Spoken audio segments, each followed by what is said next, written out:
Greenfield was cancelled, Greenfield should have sorted out our terminal issues. Okay. Second is the development of the second runway. JKIA, as you know it today, has one single runway. Yes. 4.2 kilometers, cut 2.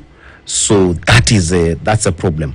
The design part of the master planning is that by the time we're supposed to have hit the 7 million passenger traffic mark, we should have done the second runway.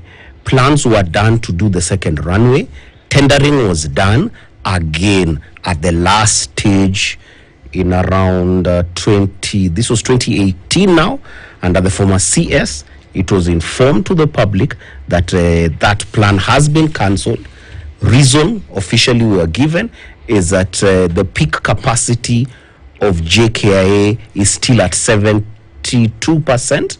So in their opinion, we didn't need a second runway. Second mistake we made. By 72%, what do they mean? When you are at peak capacity means like for Jomo, it is in the morning. So how congested is your airport, and how quickly can aircrafts land and evacuate? So at what percentage are you using it? Okay, so usually in good airport design, by the time you hit 60%, when your peak is 60%, you should be starting to design your second runway. You should never get to 65-70%. Okay, and we were at 72. Yeah. We were at 72, then heading to 75. So they said get to 100 before we do it, or what? Because when development of even a second runway is a lot of work. You design it, you go and get the funding, construction will take more than a year. So you don't wait to hit that point. But I thought with the Greenfield project, we done all this. No, Greenfield is a terminal. It was the terminal. It was a terminal only. Not the runway. Not the second runway. Okay. So we're building a new terminal because the traffic, as in the human traffic, warranted a new terminal. Correct. Now, if it warranted a new terminal, then it means that more planes were also landing. Correct. So therefore, that's why we needed another runway. Yes. Oh. Okay. Correct. That's how it works. Okay. So key milestones, we lost Greenfield Terminal. We lost the second runway. So after that, it is just chaos. Because what are we doing? Patchwork and patchwork here, patchwork there, patchwork here. So we do not have now an airport that can serve us properly. Okay, so all this work that we saw, because we did see it. I mean, I remember coming into the country, and I remember the time that I came, there was a lot of construction going on. Correct. And so we were, diverted here. And then I even remember traveling, several times after that, and there was always something. I mean, there was always something happening at the airport. So there was patchwork, like you say, being done here and there. Yes. So I'm gonna ask us to do a little bit of a jump to where we are here. Yes. Because it's been established that there was a need for an upgrade. Correct. It was necessary to be done. Correct. So why then was it so difficult to have this Adani project come in and do it? Because you have proved over the last 20 years that you've not been able to do it. Okay. So why was there a problem for an external body to come and do what you've not been able to do for the last 30 years? It was a quick kill move to try to sort out the problem, yet we had the solution that we are not implementing. So you're saying... So implement the solution. The solution is here.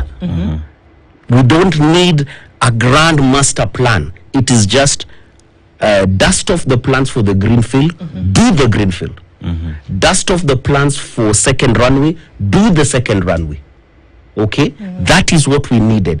A few improvements can be made to the existing Terminal 1B1C because they were designed to be temporary. That's why you hear people saying it's a tent. A section of it is a tent because it was supposed to be temporary. What was the reason?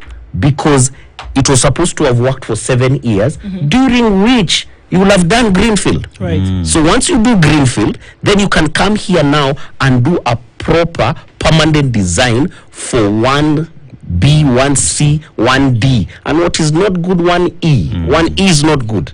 But you cannot do that just in one day. So the plan was do Greenfield.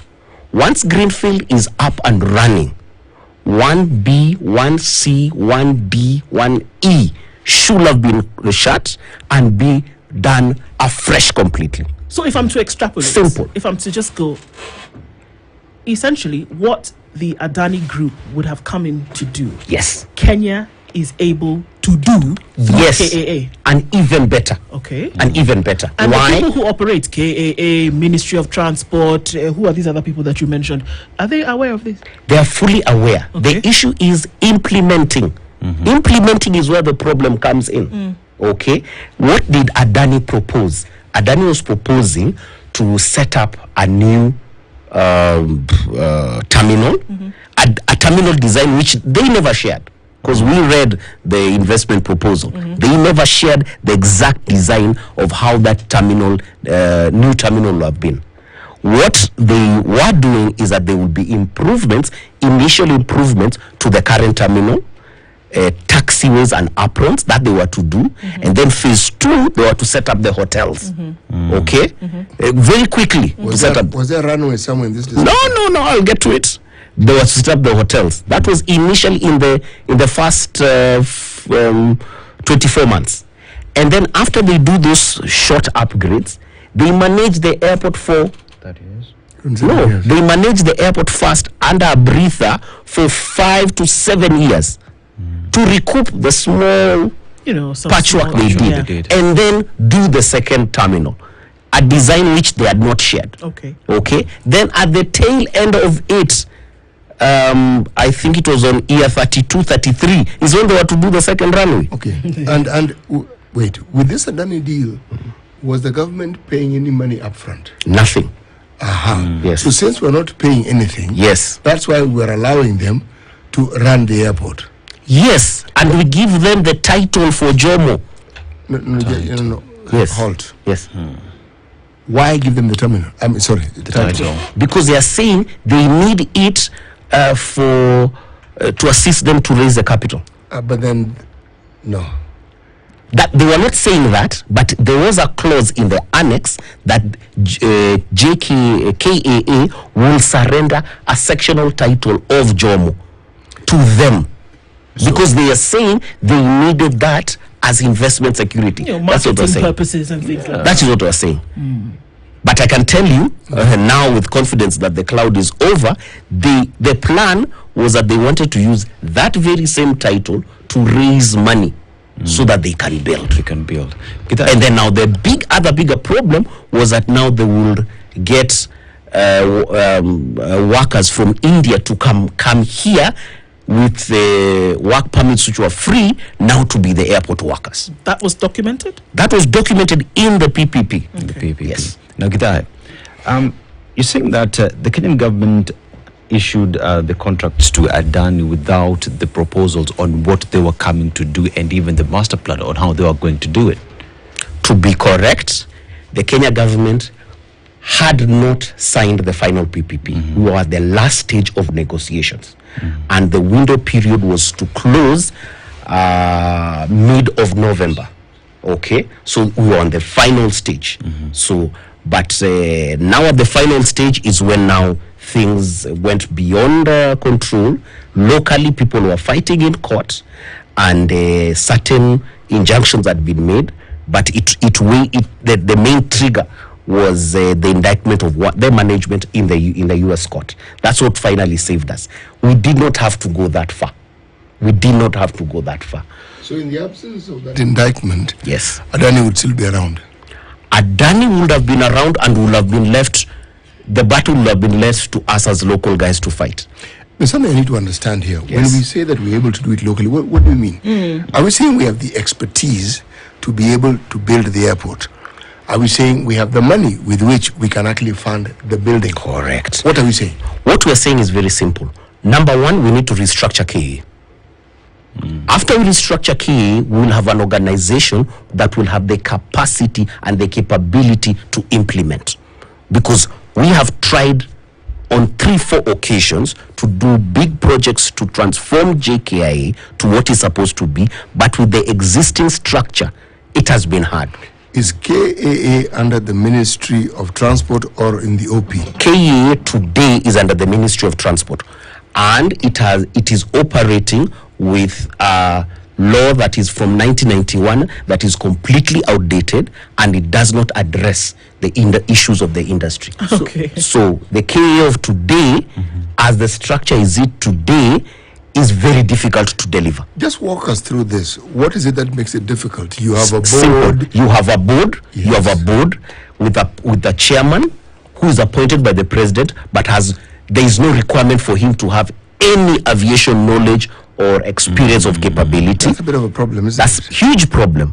Number one. Number two, you have in the same act that outlines terms and appointment of the managing director, it does not state the experience levels required of that managing director. You have a board of 9 people. 3 or 4 of them are supposed to be appointed from members of the public, but the act is not clear enough to state the experience levels required. So members of the aviation professionals do not have a proper way to join the K in the board.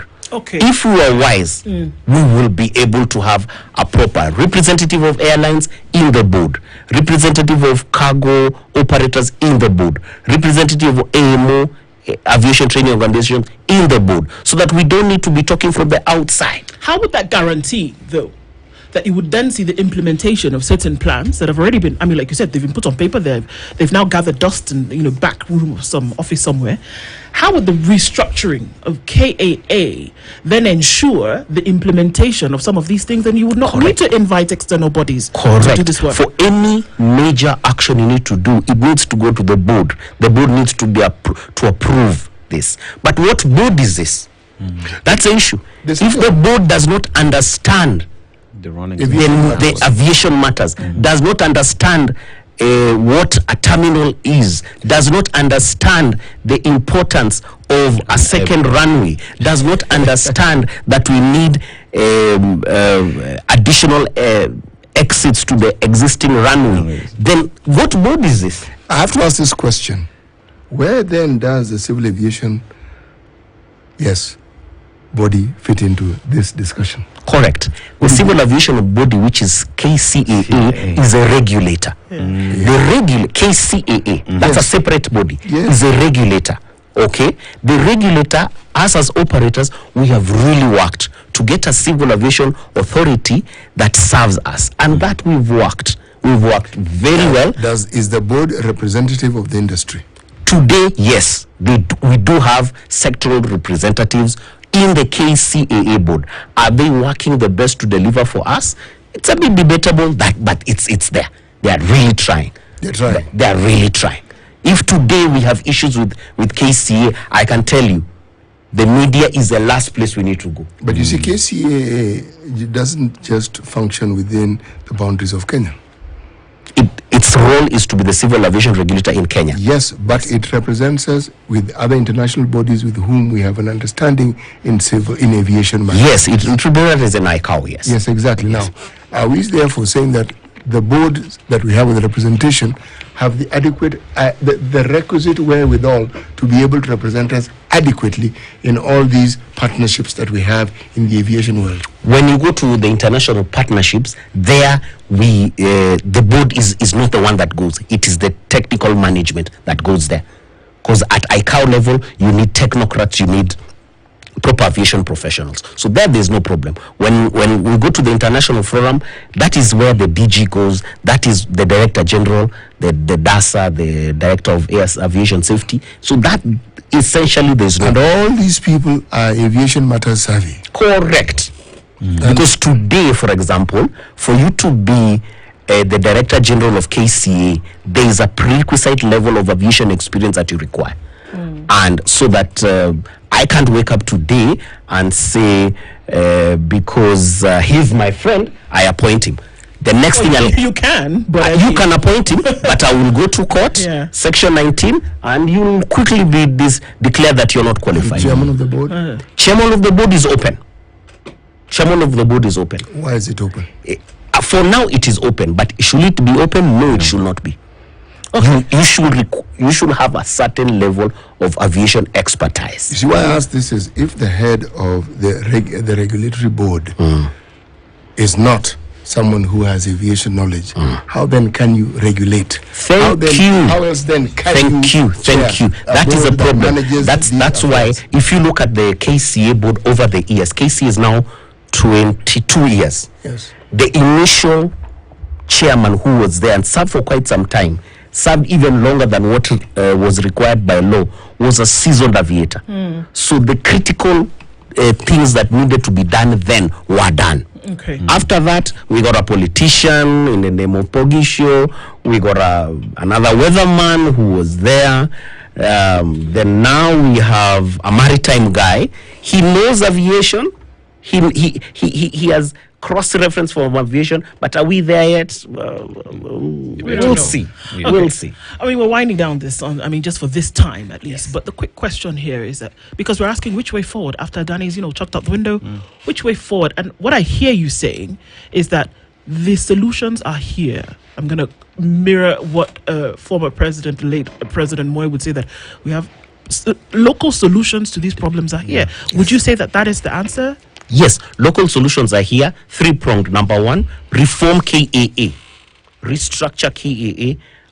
Remove this outdated law, 1991 piece of legislation. Too old, cannot deliver for us. That's number one. Number two, have an effective review of the master plan development for JKIA. Number three, let us re-evaluate independently, accurately, of the investment value we require to get JKIA to where it is. Okay. And then number four is how will we fund it? How much can government chip in, and what kind of infrastructure bond can we float? Do we need a separate company that will now hold this and do it for JKIA, or can we do it under the existing structure? But bottom line is, we have the solutions here. Second terminal, 9 years back, will have cost us 56 billion. Maybe because of inflation and everything, max should be 60 billion. Okay. The second runway, max 8 billion. A few other improvements. There's no way that investment can pass 100 billion. Okay. And when you invest in the airport, you're investing in an entity that makes money. KA has made money all the years, apart from last year when it made a loss because of paying the penalty to Anhui. Okay. But otherwise, investing in airport is proper. You make money, and we'll just restructure this, get a proper infrastructure bond, manage it well. 100 billion, 120 billion, we can raise it here, but manage it openly, fairly, and transparently. Indeed. Engineer Githai Mwanike is a senior consultant in the Aviation Information Consultants of Kenya, and we have had this conversation. More to have.